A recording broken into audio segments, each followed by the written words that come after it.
Can a single book actually change the world? I mean, not just influence a few people, but literally provide the blueprint for an entire empire? Well, today, that's exactly what we're digging into. The story of one book that did just that. But here's where it all starts, with a question that sounds almost impossible. Think about it. How would you write the complete, definitive history of a massive, ancient, and complex place if you'd never once set foot there? Never seen it, never met the people, never learned the languages? How could you possibly do that? Well, the man who thought he could was James Mill, a Scottish philosopher and historian.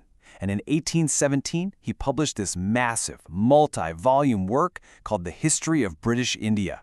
And believe me, this thing was not destined to just sit on a shelf and collect dust. Oh no, it was about to become a powerful tool for empire building. So how on earth did he justify writing about a place he'd never been to? Well, his whole argument was based on this pretty radical idea at the time, the idea of the armchair historian. And this quote from Mill himself says it all. He literally argued that going to India would be a disadvantage.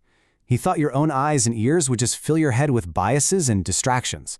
He believed the truly qualified man, someone trained in pure rational thought, could figure out the objective truth just by reading reports and documents from his cozy study or closet back in London.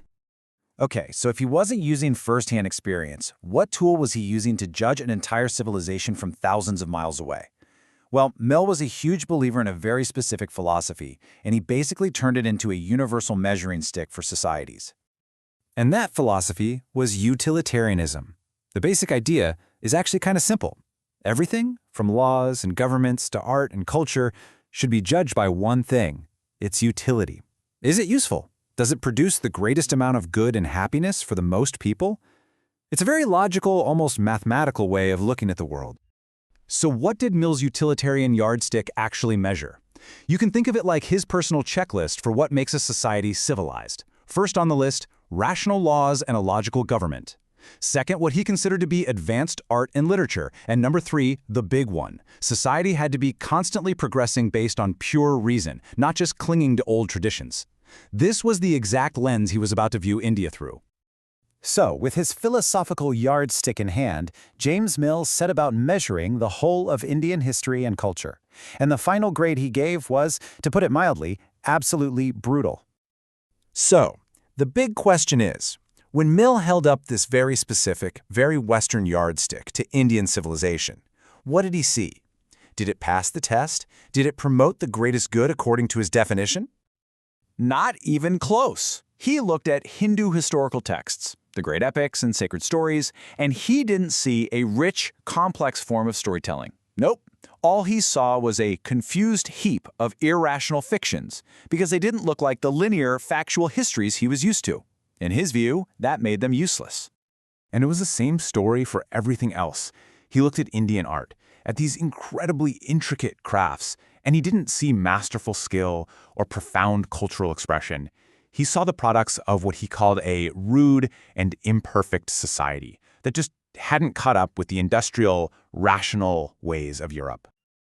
So his final report card on Hindu civilization was just devastating.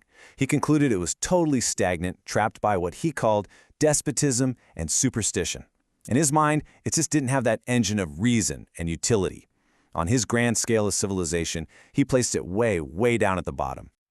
Now, here's the crucial part. This wasn't just some academic debate in a book. This historical verdict had massive, real-world consequences, and it created the perfect justification for everything that happened next. You can see the logic, right? If you accept Mill's diagnosis that India is rude and fundamentally stuck, then the prescription seems almost obvious. The argument became that a more advanced, more civilized nation, Britain of course, had a moral duty to step in, take over, and improve the place. And that right there is the core of this book's incredible power. It transformed colonialism from an act of conquest and profit into a noble, civilizing mission. It gave the entire enterprise a respectable, intellectual, and moral backbone. And this idea didn't just float around in the public sphere. No, Mill's book became the official handbook for the very people who were sent out to run the British Empire in India. The year 1817 really is a major turning point. The moment this book hits the shelves, Mill's ideas start seeping into the actual gears of the colonial machine. And get this, it became required reading. It was the main textbook at the East India Company College, where they trained all the young men who would become the administrators of India.